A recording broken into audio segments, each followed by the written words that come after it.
The NHL season is a month in, and there are already interesting storylines across the board.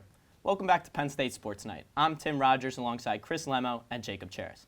There have been many teams who have stepped up and exceeded expectations this season, leaving fans wondering if it will last. So Jacob, I'll start with you. What team do you think has done well so far? Well, I want to talk about the best team in the league right now, the Florida Panthers. I never thought I'd say the words, the Florida Panthers are elite, Chris and Tim.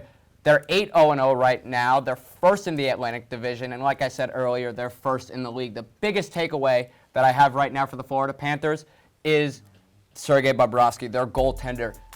When he was giving out that bad contract in year one, he did not play well.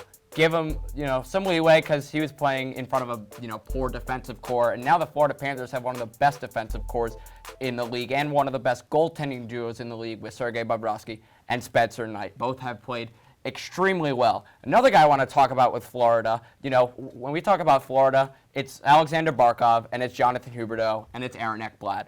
But Anthony Duclair has been terrific. He has 6 goals right now. That's the team lead.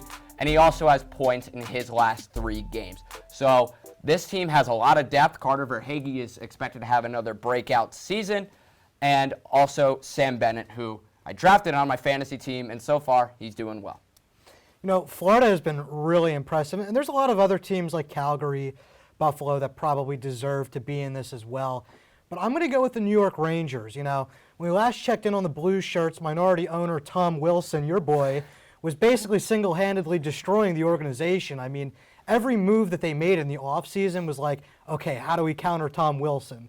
And they got tougher, and I kind of thought, okay, I get that you want to get tougher, but it felt like they corrected too much in that they weren't going to be that good this year. Well, they've been great this year. They've been better than good. And a lot of that starts with the goaltending. Igor Shesterkin has been amazing. He's been under a goal a game on the road so far, 4-0 on the road.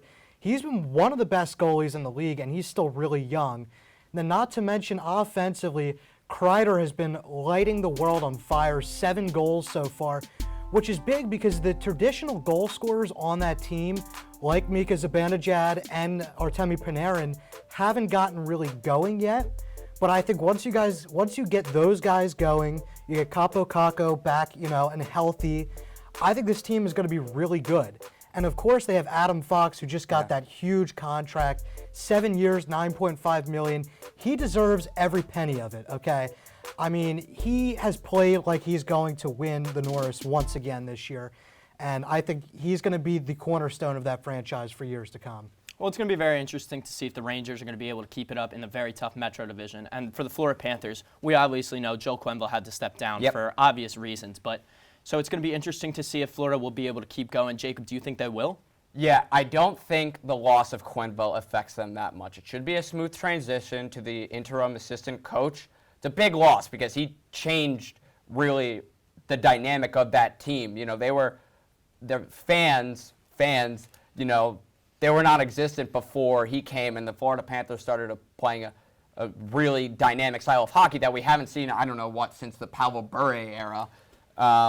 This team's fun to watch, but no, I like that point that you brought up about Joel Quenneville. I don't think it will affect him that much. Now, obviously, for every great, surprising team, there's always a disappointing team. So, Chris, I'll take it to you now. Who's really disappointed you so far this season? Well, I got to go with the Montreal Canadiens as the most disappointing team. And obviously, look, they were never going to be the same with Carey Price going through what he's going through, taking a leave of absence. And I get that, but it feels like that has really sucked the life out of this team. I mean, they just don't seem the same. And I know Kotkaniemi's gone as well. He's gone to Carolina. But that entire locker room just seems like they lost their mojo. I mean, Tyler Toffoli's another one who has been very minimal impact this year. Jeff Petrie, another one. Really, all of their top stars have just kind of lost a step this year. Nick Suzuki's another one. I believe he's yet to score so far this season, and he was one of their top goal scorers last year. And then you look at a guy like Cole Caulfield, which we saw him here torment Penn State for a while on the ice, and he looked really good last year in his debut. But again, lackluster start. They sent a message, really, I think, not so much to him, but to the team that this can't fly, and sent him down to AHL Laval. And That's what's going to have to happen. They need to send a message to that locker room that even without Carey Price, the rest of the team really needs to step up. And the big blow to that locker room, Chris, was Shea Weber. He, unfortunately, it's not confirmed yet, but he is likely to retire. He's out due to injury. That's a huge loss, not just on the back end, but in that room because of his leadership presence, and everyone called him a warrior because of the amount of games he played and the, sacrificed the body and all.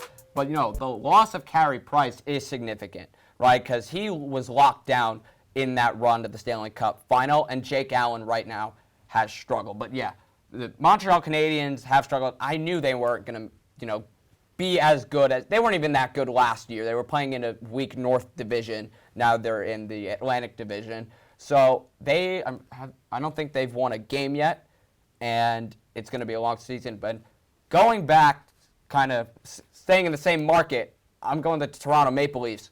They're 500 right now, 4-4-1, and their two best players, Austin Matthews and Mitch Marner, both only have one goal. That is unacceptable for Sheldon Keefe. For the Toronto Maple Leafs, this team is really good on paper. Right now, Tim, I'm going to bring back some flashbacks. Your former boy, John Tavares, he right now has 7 points, and he's been really good. But that's the only bright spot, really. Their goaltender. My big question with Jack Campbell, what is he? I don't understand what he's 3-2-0 right now. He's been decent, but he's had health issues, and they lost Freddie Anderson. He went to Carolina. So right now the tandem is Jack Campbell and Mrazek, and both have had health issues. And if both can't stay healthy, Michael Hutchinson is not going to take on that role. They're finding their stride a bit. Give them the credit. They beat Detroit 5-4, but they lost to a Pittsburgh team, pretty much Pittsburgh's AHL team, 7-1. A game, and Pittsburgh had no Sidney Crosby, no Jake Gensel, Evgeny Malkin, or Jeff Carter. That can't happen. They're starting to find their stride right now, but they have been my biggest disappointment right now. I mean, Jack Campbell has played well, give him due credit, because, that Toronto defense has been very shaky, but cap space is going to be a big question for them. They just re-signed Morgan Riley for that big extension, and if your stars can't keep competing at that star level, they're going to not be able to move on from that core. And for Montreal, we talked about it on our Silky Mitts podcast. Go check it out. That Montreal, we knew that they were only in that situation last year because of how the divisions were set up. So it's going to be very interesting to see how these teams play out. We'll have to see if any of these trends continue to happen, or if teams like Buffalo will fall off, probably. That will do it for this edition of Penn State Sports Night. For Chris Lemo and Jacob Charis, I'm Tim Rogers, and have a great night. Thank you for watching this edition of Penn State Sports Night. If you're a fan of our content, please be sure to subscribe to our YouTube channel for more clips. Also, follow us on Twitter at PSSN TV and on Instagram at PSU Sports Night to keep up with all the action. For all my colleagues, we are Penn State Sports Night.